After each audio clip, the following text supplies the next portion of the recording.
Christ est ressuscité, il est vraiment ressuscité. Alléluia, alléluia. Quand il viendra, lui, l'Esprit de vérité, il vous conduira dans la vérité tout entière. En effet, ce qu'il dira ne viendra pas de lui-même, mais ce qu'il aura entendu, il le dira, et ce qui va venir, il vous le fera connaître. Lui me glorifiera, car il recevra ce qui vient de moi, pour vous le faire connaître. Tout ce que possède le Père est à moi, voilà pourquoi je vous ai dit, l'Esprit reçoit ce qui vient de moi, pour vous le faire connaître. Inutile de vous dire que cet évangile m'a parlé, mais là où j'ai surtout rigolé, quand j'ai lu les Actes des Apôtres, où Paul, arrivé à Athènes, rencontre ces hommes et ces femmes religieux qui adorent cette statue avec l'inscription « Au Dieu inconnu », cela m'a fait penser à une histoire qui m'est arrivée. J'étais dans un train et j'étais en train de dire mon office. Et en disant mon office, l'homme qui était à côté de moi se tourna vers moi et dit « Vous êtes croyant ?» Je dis « Oui ». Il dit « Vous êtes prêtre ?» Je fais « Non, je ne suis pas prêtre, je suis diacre ». Il me fait « Ah, vous croyez à ces trucs-là donc ?» Je dis « Non seulement j'y crois, mais je sais que ça existe. » On dit « Oh, non, non, non. Moi, je ne crois pas en cela, non, non. Non, non, moi, je suis athée. » Ah, vous êtes athée?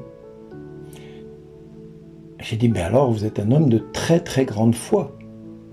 Il me dit, comment ça, je ne comprends pas. Je viens de vous dire que je croyais en rien. Je dis, ben alors, justement, vous êtes vraiment un homme de très, très grande foi. Et là, il me regarde, il me dit, je ne comprends pas ce que vous me dites. Je dis, ben écoutez, moi, je sais que ce Dieu que je sers, je l'ai rencontré et j'ai besoin de le prier pour le connaître. Et j'ai besoin d'être avec lui en communion permanente pour le connaître et pour le faire découvrir, déjà à moi-même, et puis ensuite à ceux qui m'entourent. Mais vous n'avez besoin de rien pour croire. Je dis, mais je ne comprends pas. Je dis, regardez, votre histoire. Et là, je commence à prophétiser sans même m'en rendre compte au début, parce que je commence à lui dire, votre histoire, elle a commencé comment? Elle a commencé quand vous étiez tout petit. Vous êtes venu au monde, quelque part, pour rien, puisque vous, aujourd'hui, vous croyez en rien. Il me fait, je ne comprends pas. Je dis, alors on va repartir de là où vous êtes aujourd'hui. Vous êtes devenu chirurgien neurologique. Comment vous savez ça? Je dis, ben, c'est ce Dieu que je connais qui me le dit à l'instant. Il me dit, mais je ne comprends pas. Je dis, ben, laissez-moi finir. Et là, je commence à énumérer un certain nombre de choses. Je dis, vous êtes un homme qui a bâti son expérience sur la neurochirurgie. Vous êtes devenu professeur en médecine. Et aujourd'hui, vous croyez en rien. Vous bâtissez toute votre histoire sur rien. Peut-être sur la science, mais sur rien quelque part. Ensuite, vous vous êtes marié, vous avez divorcé 2 fois pour rien. Vous avez eu des enfants pour rien. Vous êtes venu au monde pour rien. Parce que toute votre histoire aujourd'hui tourne sur rien. Parce que vous croyez en rien. J'ai dit, vous avez fait vos premières expériences de chute en marchant. Vous avez marché après moult chutes dans votre histoire. On dit qu'on chute entre 7 et 12 000 fois avant de savoir marcher. Donc, voilà, vous êtes vraiment quelqu'un qui est un homme de foi. Et là, il me regarde, il me dit, mais monsieur, vous êtes vraiment bizarre. Je dis, non, regardez, vous avez fait vos premières chutes, vous êtes tombé je ne sais pas combien de fois, vous, peut-être plus que d'autres, ou moins que d'autres, mais ça n'a servi à rien. Parce que de toute manière, quelques années plus tard, vous avez continué à grandir, vous avez fait vos expériences d'école, vous vous êtes disputé, vous avez eu vos premiers flirts amoureux. Et puis ensuite, qu'est-ce qui s'est passé? Vous avez commencé à vous poser la question de ce que vous alliez devenir.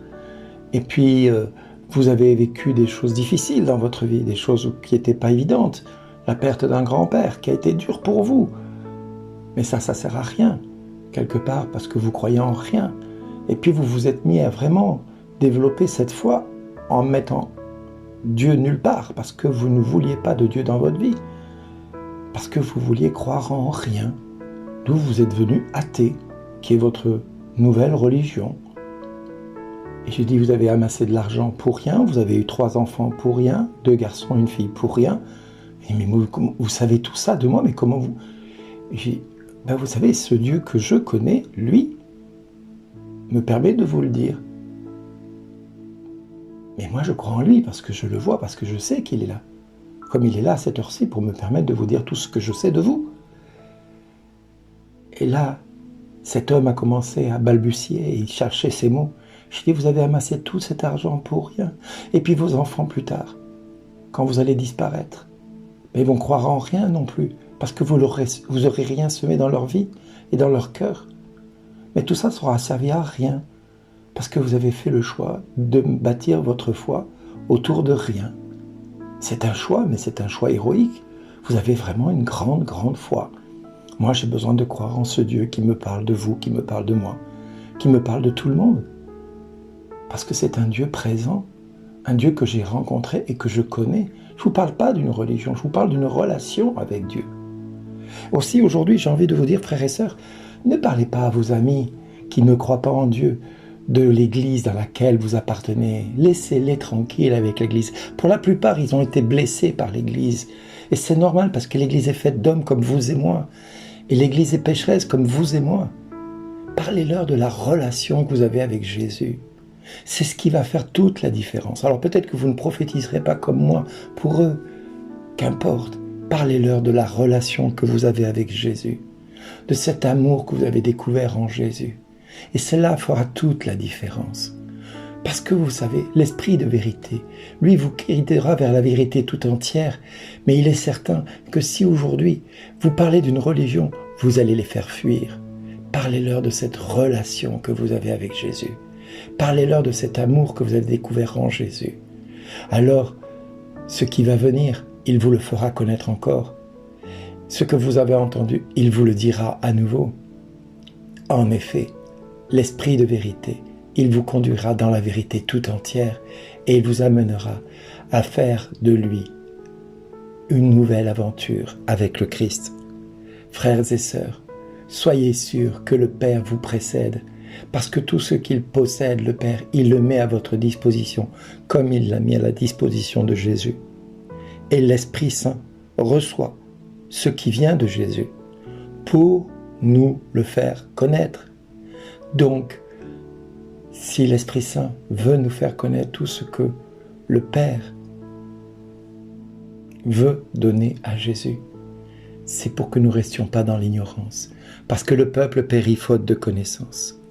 Frères et sœurs, quand vous rencontrez quelqu'un qui ne croit en rien, commencez par lui dire « Merci d'exister » et cela peut changer sa vie. Amen.